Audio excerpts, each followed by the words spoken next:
বিচার বহির্ভূত হত্যাসহ শেখ হাসিনার শাসনামলে সংঘটিত নৃশংসতা নথিভুক্ত করায় জোর প্রধান উপদেষ্টার, সহযোগিতার আশ্বাস জাতিসংঘের। প্রত্যাশিত দেশ গড়তে সৎ কাজে উৎসাহ, অসৎ কাজে নিরুৎসাহের আহ্বান তারেক রহমানের। সেকেন্ড রিপাবলিকের নামে বিভেদের চেষ্টার অভিযোগ বিএনপি নেতাদের। প্রথম রোজায় জমজমাট ইফতার বাজার, ভিড় চকবাজারে। বেশি আমদানির পরও উধাও সয়াবিন তেল, ডিলার দোকানিরা দুষছেন কর্পোরেটদের। ডিজিএফআইয়ের সাবেক ডিজির বাসা থেকে নগদ 2.5 কোটি টাকা জব্দ, অবৈধ সম্পদ অর্জনের অভিযোগে এইচটি ইমাম পুত্রের বিরুদ্ধে দুদকের মামলা। দেখছিলেন ক্রাউন 7 সংবাদ শিরোনাম, এবার বিস্তারিত। শাপলা চত্বরে বিক্ষোভকারীদের উপর দমনপীড়ন, দেলোয়ার হোসেন সাঈদীর বিরুদ্ধে রায়ের পর বিক্ষোভকারীদের উপর পুলিশের বর্বরতা এবং বছরের পর বছর বিচার বহির্ভূত হত্যাকাণ্ড সহ ক্ষমতাচ্যুত প্রধানমন্ত্রী শেখ হাসিনার শাসনামলে সংঘটিত সব নৃশংসতা নথিভুক্ত করতে জোর দিয়েছেন প্রধান উপদেষ্টা ডক্টর মোহাম্মদ ইউনূস। রবিবার জাতিসংঘের আবাসিক সমন্বয়কারী গোয়েন লুইস এবং তার কার্যালয়ের সিনিয়র মানবাধিকার উপদেষ্টা হুমা খান রাষ্ট্রীয় অতিথি ভবন যমুনায় সাক্ষাৎ করতে গেলে এই আহ্বান জানানো হয়। প্রধান উপদেষ্টা তাদের বলেন, নথিপত্র না হলে সত্য জানা ও ন্যায় বিচার নিশ্চিত করা কঠিন। জবাবে গোয়েন লুইস বলেন, জাতিসংঘ প্রযুক্তিগত সহায়তা দেবে, পাশাপাশি বাংলাদেশের মানুষকে এ বিষয়ে তাদের সক্ষমতা গড়ে তুলতে সহায়তা করতেও প্রস্তুত। আগামী 5 মার্চ মানবাধিকার কাউন্সিলের সভায় সদস্য দেশগুলোকে জুলাই-আগস্টের বিষয়টি অবহিত করা হবে। এদিকে প্রধান উপদেষ্টার সাথে দেখা করেছেন নরওয়ের সাবেক উন্নয়ন ও পরিবেশ মন্ত্রী এরিক সোলেইহেবের নেতৃত্বে উন্নয়ন ও জ্বালানি বিশেষজ্ঞদের একটি প্রতিনিধি দল। ছোট আকারের সৌর প্লান্ট ও কার্বন বাজার, দেশে কৃষি বনায়ন এবং যৌথভাবে নেপালে জলবিদ্যুৎ বিনিয়োগে তাদের আগ্রহের কথা জানিয়েছে সফররত দলটি। প্রত্যাশিত দেশ ও সমাজ গড়তে সৎ কাজকে উৎসাহিত ও অসৎ কাজকে নিরুৎসাহিত করার তাগিদ দিয়েছেন বিএনপির ভারপ্রাপ্ত চেয়ারম্যান তারেক রহমান। রবিবার রাজধানীর লেডিস ক্লাবে এতিমদের মাঝে বিএনপি আয়োজিত ইফতার ও দোয়া অনুষ্ঠানে ভার্চুয়ালি যুক্ত হয়ে কথা বলেন তিনি। আমরা মানুষকে, আমাদের আশেপাশে যত আমাদের সহকর্মী, পরিবার, আত্মীয় স্বজন, বন্ধু বান্ধব যারাই আছেন, তাদেরকে সৎ কাজের জন্য উৎসাহ দেওয়া এবং অসৎ কাজে নিরুৎসাহিত করা। আমার মনে হয় এটি আমরা যদি করতে সক্ষম হই, যতটুকুই যার যতটুকু অবস্থান থেকে যতটুকু আমরা করতে সক্ষম হই না কেন, তাহলে আমরা আমাদের যে প্রত্যাশিত সমাজ, আমাদের যে প্রত্যাশিত দেশ, এরকম একটি সমাজ এবং দেশ ধীরে ধীরে পর্যায়ক্রমিকভাবে গড়ে তুলতে সক্ষম হব। এদিকে বিএনপির স্থায়ী কমিটির সদস্য মির্জা আব্বাস বলেছেন, সেকেন্ড রিপাবলিকের কথা বলে দেশের মানুষের মাঝে বিভেদ সৃষ্টির চেষ্টা হচ্ছে। এ ব্যাপারে সবাইকে সতর্ক থাকার আহ্বান জানান তিনি। ওলামা মাশায়েখদের সম্মানে রবিবার রাজধানীর লেডিস ক্লাবে বাংলাদেশ জাতীয়তাবাদী দল বিএনপি আয়োজিত ইফতার মাহফিলে তিনি এসব কথা বলেন। মির্জা আব্বাস আরও বলেন, বিএনপির সঙ্গে দেশের ওলামা মাশায়েখদের দূরত্ব তৈরির চেষ্টা করছে দেশি বিদেশি একটি চক্র। এতে যে ফাটল তৈরি হবে তা দিয়ে বিদেশি শক্তি ঢুকবে বলে আশঙ্কা তার, আর এর মাধ্যমে দেশ ধ্বংসের চেষ্টা করা হবে বলেও মনে করেন তিনি। অনুষ্ঠানে বিএনপির স্থায়ী কমিটির সদস্য ডক্টর খন্দকার মোশাররফ হোসেনও বক্তব্য রাখেন। বিএনপির সঙ্গে এক শ্রেণীর লোক দেশের বাইরে থেকে এবং দেশের ভিতরে থেকে এই আলেম ওলামাদের সঙ্গে, ওলামা মাশায়েখদের সঙ্গে একটা দূরত্ব, ভেদ সৃষ্টি করার চেষ্টা করছে।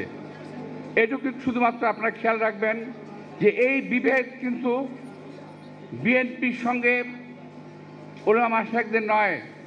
এই বিভেদ সৃষ্টির মাধ্যমে যে ফাটল সৃষ্টি হবে, এই ফাটল দিয়েই কিন্তু বিদেশি শক্তি প্রবেশ করবে, দেশটাকে ধ্বংস করার চেষ্টা করবে। আমি এখনো বুঝতে পারি নাই কি বলে দ্বিতীয় সেকেন্ড রিপাবলিক কি বলে, আমি বুঝি নাই। আপনারা বুঝেছেন কি জানি না।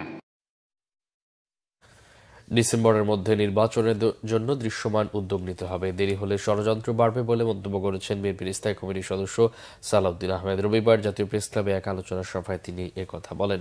সালাউদ্দিন আহমেদ বলেন, ইনিয়ে বিনিয়ে বর্তমান সরকারের কাছে থেকে আশ্বাস পাওয়া গেছে, কিন্তু নির্বাচন নিয়ে যেন সময় নষ্ট না হয় সেদিকে গুরুত্ব দিতে হবে।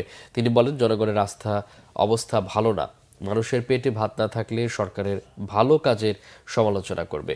রমজানে গরিব মানুষের দিকে খেয়াল রাখতে, বাজার পরিস্থিতি ও সরবরাহ ভালো রাখতে সরকারের প্রতি আহ্বান জানান সালাউদ্দিন আহমেদ। দ্রব্যমূল্য নিয়ন্ত্রণে সরকারের কঠোর নজরদারি দরকার বলে মন্তব্য করেন বিএনপি নেতারা। অনুষ্ঠানে শিক্ষাবিদ সহ বিএনপির কেন্দ্রীয় নেতারা বক্তব্য রাখেন। প্রধান নির্বাচন কমিশনার এম নাসির উদ্দিন বলেছেন, একটি অবাধ, সুষ্ঠু ও গ্রহণযোগ্য নির্বাচন দিতে কমিশন প্রতিশ্রুতিবদ্ধ। ভোটার দিবস উদ্বোধন করে সিইসি এসব কথা বলেন। ৭ম জাতীয় ভোটার দিবস উপলক্ষে রবিবার রাজধানীর আগারগাঁওয়ে নির্বাচন ভবনের সামনে বর্ণাঢ্য শোভাযাত্রার আয়োজন করা হয়। ভোটার দিবসের উদ্বোধন করেন প্রধান নির্বাচন কমিশনার। এর আগে হালনাগাদ চূড়ান্ত ভোটার তালিকা প্রকাশ করা হয়। এখন দেশে মোট ভোটার সংখ্যা ১২,37,32,274 জন। এর মাঝে নারী ভোটার 6,03,69,666, পুরুষ ভোটার 6,33,61,615 জন, আর হিজড়া পরিচয়ে ভোটার আছেন 994 জন। সিসি বলেন, জাতিকে একটি গ্রহণযোগ্য নির্বাচন দেওয়ার লক্ষ্যে কাজ করছে নির্বাচন কমিশন। প্রথম রোজায় রবিবার জমজমাট ছিল চকবাজারের ইফতার বাজার। ঐতিহ্যবাহী এই ইফতার কিনতে রাজধানীর বিভিন্ন এলাকা থেকে ছুটে যান অগণিত মানুষ। এবারও এর ব্যতিক্রম হয়নি। কাবাব, শরবত ও মাংসের আইটেম সহ বিভিন্ন খাবারের সমারোহ ছিল চোখে পড়ার মতো।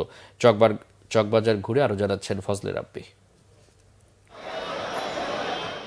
চকবাজারের এই ইফতার বিক্রির রেওয়াজ ৩০০ বছরের। ১৬৭৬ খ্রিস্টাব্দে মুঘল সুবেদার শায়েস্তা খান চকবাজারে নির্মাণ করেন শাহী মসজিদ। তখন থেকেই প্রতি রমজান মাসে বসত ইফতারের বাজার। সেই রেওয়াজ চলমান আজও। প্রথম রোজা থেকেই জমে উঠেছে পুরান ঢাকার এই ইফতার বাজার।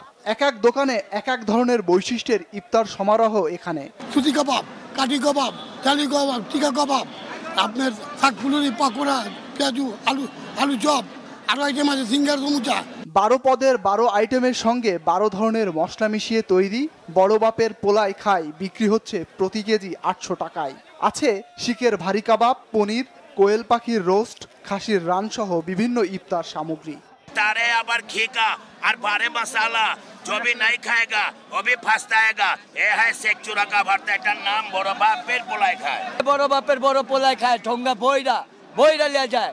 সে ৭৮ বছর আগের পুরানো ঐতিহ্য খাবার বড় বাপের পোলাই খায়। খাসির লেগ রোস্ট আছে, মুরগির বারবিকিউ, আনাম চিকেন আছে, তারপর হচ্ছে সাসলিক। চকবাজার আইছেন, বিভিন্ন আইটেম ইফতারি কিনছেন, তার সাথে যদি একটা জিলিপি হয় মজা লাগে।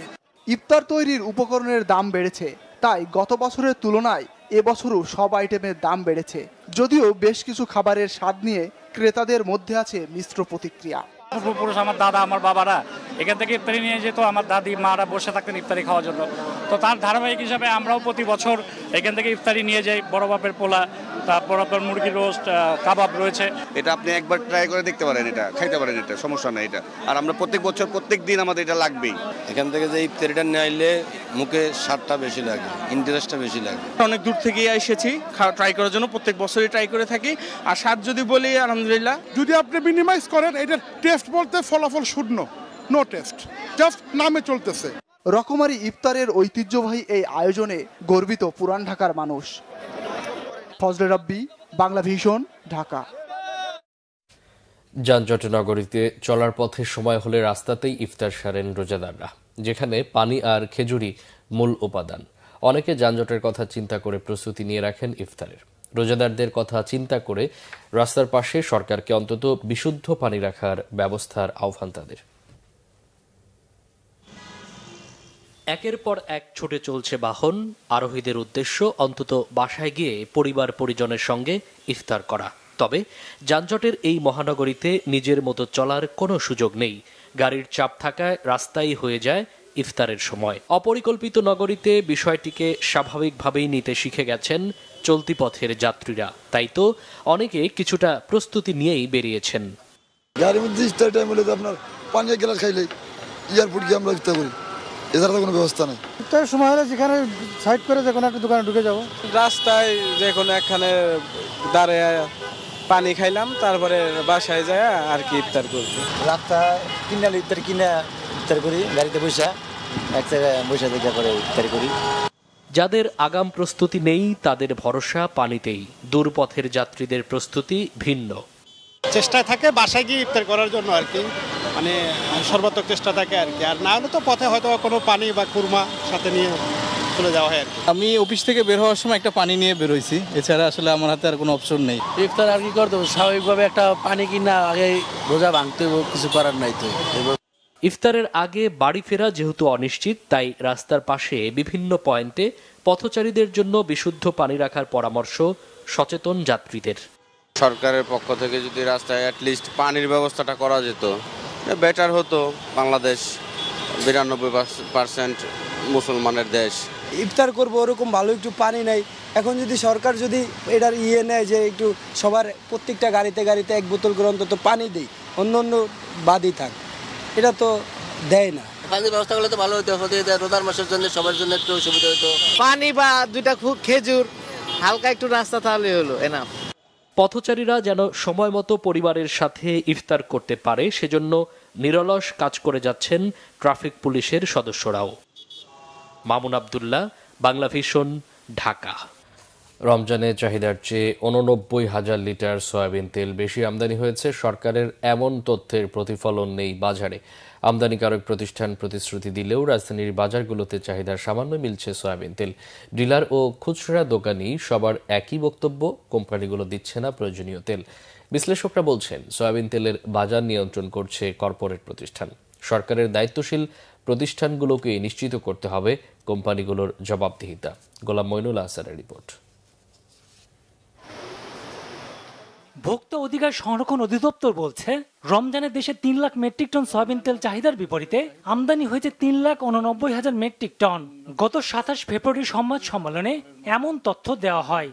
রমজান মাসে ভোজ্য তেলের চাহিদা 3 লক্ষ টনের মতো, যার মধ্যে 3,89,000 টনের মতো আমদানি হয়েছে।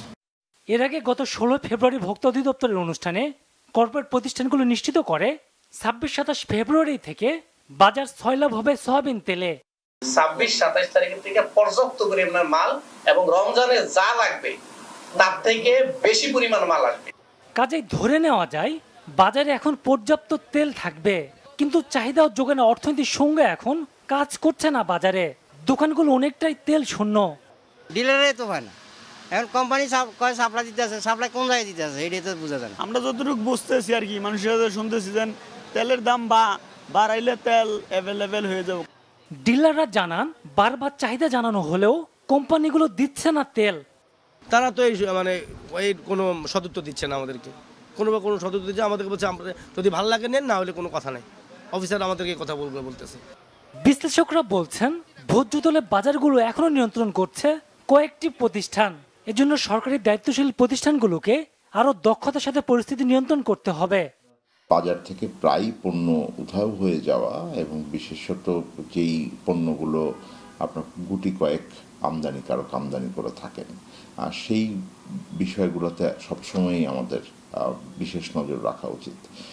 আমাদের যেটা মনে হয় আর কি, সেইটা হলো যে এক্ষেত্রে সরকারের আমার মনে হয় যে বিশেষ নজরটা এই কারণে রাখা উচিত। আমরা অর্থনীতির ভাষায়ও বলি যে যখন গুটি কয়েক বিক্রেতা থাকেন একটা পণ্যের ক্ষেত্রে, তখন এটাকে আমরা বলি অলিগোপলি মার্কেট।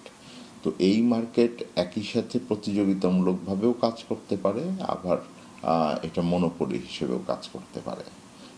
এই প্রতিযোগিতাটাকে ধরে রাখার দায়িত্ব বাজারে যারা রেগুলেটর আছেন, অর্থাৎ সরকারি যে প্রতিষ্ঠানগুলো আছেন, তাদের উপরে বর্তায়।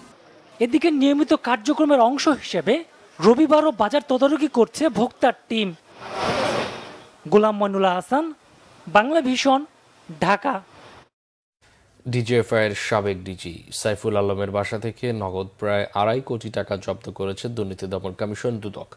জব্দ করা অর্থ পাঠানো হয়েছে আদালতে। এদিকে 34 কোটি টাকার অবৈধ সম্পদ অর্জনের অভিযোগে দুদকের মামলায় জড়িয়ে গেছেন এইচটি ইমাম পুত্র তানভীর ইমাম।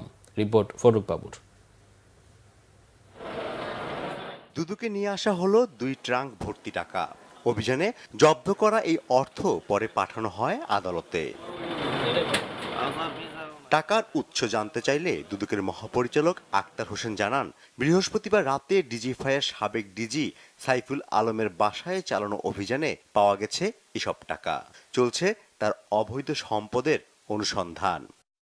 এখানে গোয়েন্দা সংস্থার বিভিন্ন পর্যায়ে কর্মকর্তা, আমাদের অনুসন্ধান দল এবং যৌথ বাহিনীর সবাই উপস্থিত তালিকামূলে সে ট্যাঙ্ক এবং ট্যাঙ্কের ভিতরে রক্ষিত টাকা উদ্ধার করা হয়েছে এবং সেটা আপনারা ঠিকই দেখেছেন, সেটা বিজ্ঞ আদালতে উক্ত টাকা জমা দেওয়া হয়েছে। যার নাম বলেছেন উনি কে অ্যাকচুয়ালি?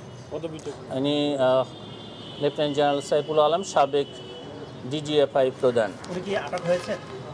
আটক করার মামলা এই সংক্রান্ত তথ্য আমার কাছে নেই। এদিন 34 কোটি টাকার অবৈধ সম্পদ অর্জনের অভিযোগে পতিত প্রধানমন্ত্রী শেখ হাসিনা রাজনৈতিক উপদেষ্টা এইচ.টি. ইমামের ছেলে তানভীর ইমাম ও পরিবারের সদস্যদের বিরুদ্ধেও 3টি মামলা করেছে দুদক।